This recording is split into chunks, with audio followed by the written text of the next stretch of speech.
আমার ক্লায়েন্টরা খালাস পাবে, এটা আমি বিশ্বাস করি। আমি লার্নেড ট্রাইব্যুনালের সকল জাজেসবৃন্দকে আমি ধন্যবাদ জানাই যে তারা অতি কষ্ট করে এই মামলাটা সাক্ষী জবানবন্দি জেরা সমস্ত কিছু সমাপ্ত করেছেন। হ্যাঁ, লাইভ ভিউয়ার কেমন আছেন সবাই? সত্যের সন্ধানে জনগণের সঙ্গে চলে আসলাম আপনাদের মাঝে আবারও নতুন একটি ভিডিও নিয়ে। সো গাইস, আজকে খুবই চাঞ্চল্যকর একটা বিষয় নিয়ে আপনাদের সাথে কথা বলবো।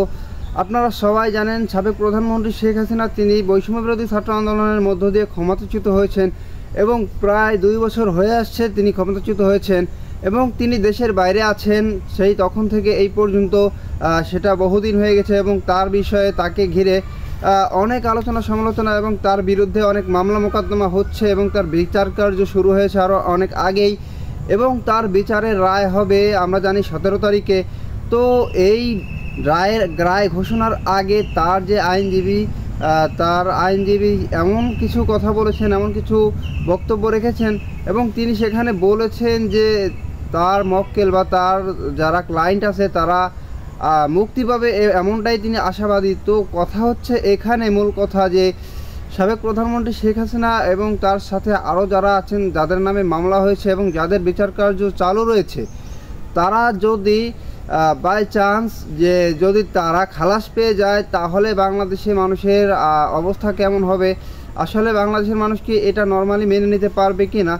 এটা অনেক বড় একটা সুখবর হয়তো আওয়ামী লীগের জন্য, আওয়ামী লীগের নেতাকর্মী যারা আছে তাদের জন্য। যদি সাবেক প্রধানমন্ত্রী বা আরও তার সাথে যে নেতারা আছেন তারা যদি খালাস পায়, এটা আওয়ামী লীগের জন্য অনেক ভালো একটা খবর। কিন্তু আওয়ামী লীগের সমর্থক বাদে অন্য দলের যারা আছে বা অন্য সাধারণ মানুষ যারা আছেন, যারা অন্য দল সাপোর্ট করেন, তো তাদের বিষয়ে এইটা কেমন হবে? তারা কি এটা সহজেই মেনে নিতে পারবে কি না? আর সাবেক প্রধানমন্ত্রী শেখ হাসিনার আইনজীবী যে এমন কথা বলল, এটার কি আসলেই কথাটার কোনো গুরুত্ব আছে কি না? মানুষ কি গুরুত্ব দেবে কি না? সো গাইস, কথা না বাড়িয়ে চলে যাবো আমরা সরাসরি স্ক্রিন এবং বিস্তারিত থাকছে সম্পূর্ণ ভিডিও জুড়ে। আমার প্রত্যাশা আমার ক্লায়েন্টরা খালাস পাবে, এটা আমি বিশ্বাস করি, আমার প্রত্যাশা এটা।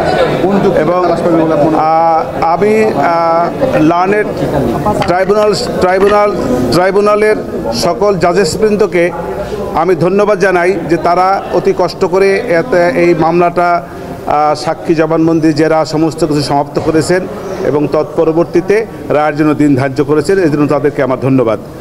আর কেন আমি প্রত্যাশা করি সেটা বিভিন্ন সময় আমি বলেছি।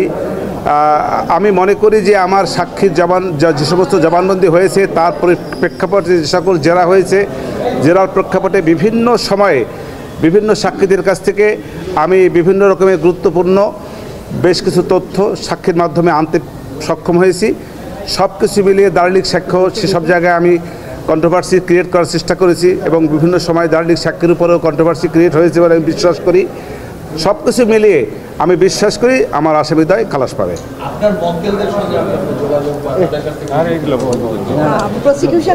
না, এটা সুযোগ নাই, কোনো এটা আইনগতভাবে কোনো সুযোগ নাই। এই প্রশ্নটা কেন আপনারা করেন? প্রসিকিউশন বলেছে যে বিচার প্রক্রিয়া সম্পূর্ণ স্বচ্ছ হয়েছে,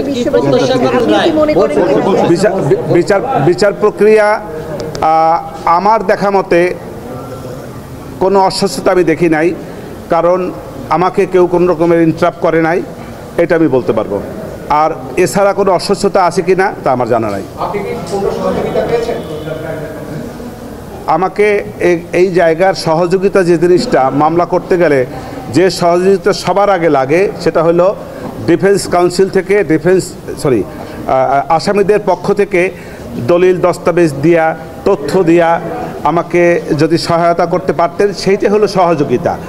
আর রাষ্ট্রপক্ষ থেকে আমাকে মামলাটা করতে হয়েছে, রাষ্ট্রপক্ষ থেকে যে সমস্ত কাগজপত্র ডকুমেন্ট দলিলাদি আমি পেয়েছি তার আলোকে আমাকে আপনার মামলা করতে হয়েছে। সেইখান থেকে রাষ্ট্রপক্ষ থেকে আমাকে কোনো রকমের ইন্টারাপ্ট করে নাই এবং তার যথেষ্ট কাগজপত্র যা যা দরকার, যা যা ওনাদের কাছে ছিল নিয়ম অনুযায়ী, আইন অনুযায়ী যে সমস্ত ডকুমেন্টস আমার পাওয়া উচিত সে সবগুলি ওনারা আমাকে দিয়েছেন।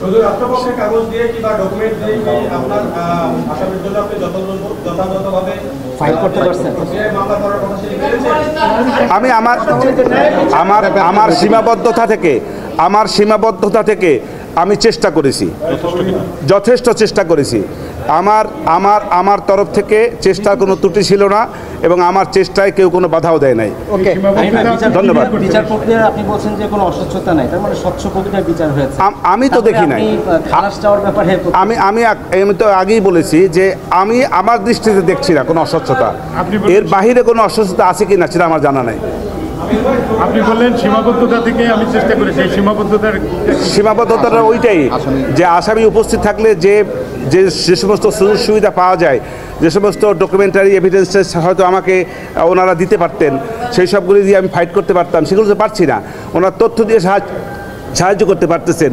রাষ্ট্রপক্ষ এক জায়গায় এক ধরনের কোনো একটা ঘটনায় তারা যেভাবে বর্ণনা করেছে, এই বর্ণনার বাইরে হয়তো কোনো বর্ণনা থাকতে পারে, হ্যাঁ, পিছনেও কোনো বর্ণনা থাকতে পারে, সেই সবগুলোতে আমি পাইনি।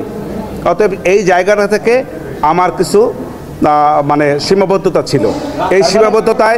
সেই সীমাবদ্ধতা আমার ক্লায়েন্টরা অনুপস্থিত থাকার কারণে। তার মানে আপনার ক্লায়েন্টরা উপস্থিত থেকে ফাইট করলে মামলার রেজাল্টটা অন্যদিকে হচ্ছে আরও ভালো হয়। আমি মামলার রেজাল্ট তো হয় না এখন, এটা কেন বলছেন? ভালো হতে পারে আমার আমার ট্রায়ালটা, আমার বিচার প্রক্রিয়াটা, আমার সাক্ষীদের জেরা জবানবন্দিটা হয়তো আরও বেটার হতো, আরও বেটার হতো। আপনার মন্তব্য কি আমির ভাই? রাজসাক্ষীর কিন্তু সাজা চায়নি রাষ্ট্রপক্ষ। আমি তো রাজসাক্ষীর পক্ষে সাজা চাবো না, সে তো আসামি। আমি তাকে সাজা চাবো কেন?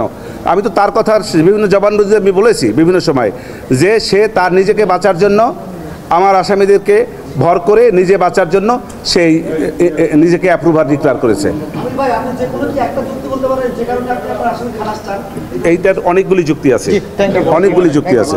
তো গাইস, আপনারা সম্পূর্ণ ভিডিওটি দেখলেন এবং এই ভিডিও সম্পর্কে আপনাদের মূল্যবান মতামত অবশ্যই কমেন্ট বক্সে বলে যাবেন। দেখা হবে আপনাদের সাথে অন্য কোনো ভিডিওতে।